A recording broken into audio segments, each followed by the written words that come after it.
बिस्मिल्लाहिर्रहमानिर्रहीम अस्सलाम वालेकुम welcome back to my channel. उम्मीद है कि जी सब खैर खैरियत से होंगे। अल्हम्दुलिल्लाह जी मैं भी बिल्कुल ठीक ठाक हूँ। तो नई वीडियो के साथ आपकी खिदमत में हाज़िर हूँ। यहाँ पे ज़बरदस्त किस्म की आपके साथ कुछ टिप्स शेयर करने वाली हूँ और फर्स्ट टिप में मैं आपके साथ शेयर करने वाली हूँ कि अगर आपने किसी मौके पर इस तरह से नेल पेंट का इस्तेमाल किया है, यानी अपने नेल्स पे नेल पेंट लगाई है, लेकिन उसको बाद में ज़ाहिर-सी बात है उतारना होता है लाज़मी, क्योंकि जो इंसान नमाज़ पढ़ता है 5 वक़्त वज़ू तो इसके बगैर होता नहीं है। अगर नेल पॉलिश लगी हो तो इसको उतारना मस्ट होता है। और अगर आपके पास रिमूवर भी ना हो तो आप इसको किस तरह से उतार सकते हैं। तो मैं यहाँ पे 2 मेथड आपके साथ शेयर करूँगी कि किन 2 तरीकों से आप इसको रिमूव कर सकते हैं।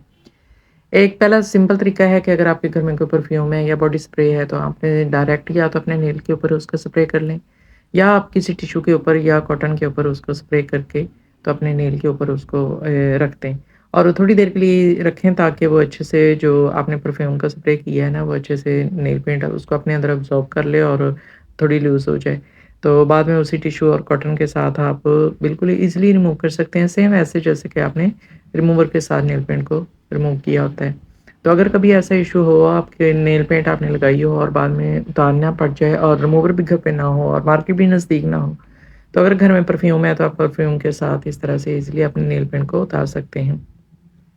बहुत आसानी के साथ उतर जाती है, सेम वही मेथड होता है जो कि रिमूवर वही अल्कोहल वगैरह रिमूवर के अंदर भी होती है, परफ्यूम के अंदर भी होती है, तो इसके साथ भी आप आसानी के साथ अपनी नेल पेंट को उतार सकते हैं। लेकिन अगर आपके पास ये परफ्यूम भी ना हो, बॉडी स्प्रे भी ना हो, तो फिर आप इसको किस तरह से उतारेंगे? तो दूसरा जो मेथड है वो ये है कि जो नेल पेंट आपने लगाई है वो तो यकीनन आपके पास होगी। तो सिंपल आपने क्या करना है कि उसका एक कोट आपने इसके ऊपर मज़ीद कर देना है। अच्छा, ये मेरे पास छोटी-सी है और उसमें से निकल भी नहीं रही, क्योंकि मैं बहुत कम इस्तेमाल करती हूँ, बल्कि लगाती ही नहीं हूँ। शायद कि कभी किसी शादी या फंक्शन पे लगाई हो। तो इसलिए ये बिल्कुल ड्राई हो चुकी है, कब की पड़ी हुई थी, तो मैं सिर्फ़ आपको बताने के लिए इसका इस्तेमाल कर रही हूँ। तो आपने क्या करना है, यहाँ पे इसका डबल कोट कर देना है। जो आपने ऑलरेडी लगाई हुई है उसके ऊपर वही नेल पेंट अपना डबल कोट कर दें और उसको भी थोड़ी देर आप रखें, स्टे दें और फिर जैसे ही आप रिमूवर के साथ इसको उतारते हैं, सेम इसी तरह से ये डबल कोट करने से भी नेल पेंट आसानी के साथ जो है वो आपकी रिमूव हो जाती है। तो अगर कभी आपको इस तरह के किसी मसले का सामना करना पड़े तो ये 2 तरीकों से आप आसानी के साथ इसका हल निकाल सकते हैं। अगली टिप मेरी ज्वेलरी से रिलेटेड है और ये बहुत ही फ़ायदेमंद आपके साथ मैं टिप शेयर करने वाली हूँ। क्या होता है कि जब कभी हमने किसी फंक्शन पे जाना हो और हम इस तरह से अपनी पसंदीदा ज्वेलरी पहनने लगते हैं, तो अक्सर हमारे साथ एक मसला हो जाता है कि इस तरह जब हम कोई इयररिंग्स पहनने लगते हैं तो ये जो इनके स्टॉपर होते हैं इनमें से एक कहीं मिस हो गया होता है। तो हमें बहुत ज़्यादा परेशानी का सामना करना पड़ता है, जिसकी वजह से हम अपनी पसंद की जो इयररिंग्स होती हैं या ज्वेलरी होती हैं वो पहन नहीं पाते हैं। और इस मसले का हल बहुत ही एक सिंपल चीज़ अगर हमारे घर में मौजूद है तो इसका हल हम बड़ी आसानी के साथ अपने उसी वक़्त टाइम पे निकाल सकते हैं। तो ये है जी, मेरे पास एक जो हम ग्लू गन इस्तेमाल करते हैं ना चीज़ों को जोड़ने के लिए, तो उसकी एक स्टिक होती है। अक्सर ये घरों में अगर आपके मौजूद है तो ये बहुत ही फ़ायदेमंद यहाँ पे साबित होगी कि क्या करना है, किस तरह की ये स्टिक लेनी है जो ग्लू स्टिक होती है और सिंपल आपने कटर के साथ या छुरी के साथ छोटा-सा उसका एक पीस उतार लेना है आपने। आप यहाँ पे देख सकते हैं कि ये मैंने बिल्कुल आगे से उसके एक छोटा-सा राउंड शेप में ये यहाँ से कट कर लिया है।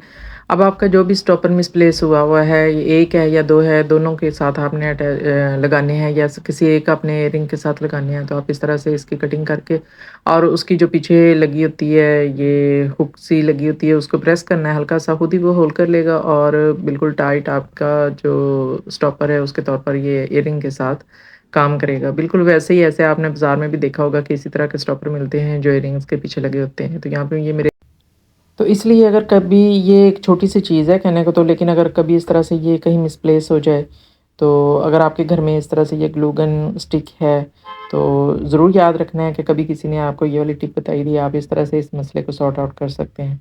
तो है ना ये मज़े की टिप? ज़रूर आपने कमेंट सेक्शन में बताना है कि आपको ये टिप कैसी लगी है।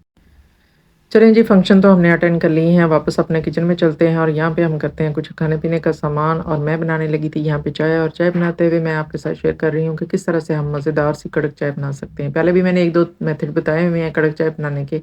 आज मैं आपके साथ एक और तरीके से बताने लगी हूँ कि आप एक और तरीके से किस तरह से मज़ेदार बिल्कुल होटल वाली चाय बना सकते हैं। तो उसके लिए यहाँ पे आपने चीनी और पत्ती को यहाँ पे खुश्क पैन के अंदर पहले बिल्कुल डाल देना है कोई, उसके अंदर चीज़ ऐड नहीं करनी, ना पानी ऐड करना है, ना ही आपने दूध ऐड करना है और जिस तरह से आप चीनी के कैरेमल बनाते हैं, उस तरह से भी चाय बना लेते हैं, लेकिन यहाँ पे आज मैंने साथ पत्ती को भी ऐड कर दी है और बिल्कुल हल्की आँच पे आपने इसको रोस्ट कर लेना है और जब चीनी बिल्कुल अपना कलर ब्राउन कर दे, तो बाद में आपने उसके अंदर दूध ऐड कर देना और फिर बाद में आपने अच्छे से उसको बॉयल करना है और एक इस तरह के डोंगे के साथ अच्छी तरह उसको फेंट-फेंट कर पका लेना है और ये बहुत ही ज़बरदस्त होटल वाली चाय रेडी है, स्मोकी फ्लेवर के साथ।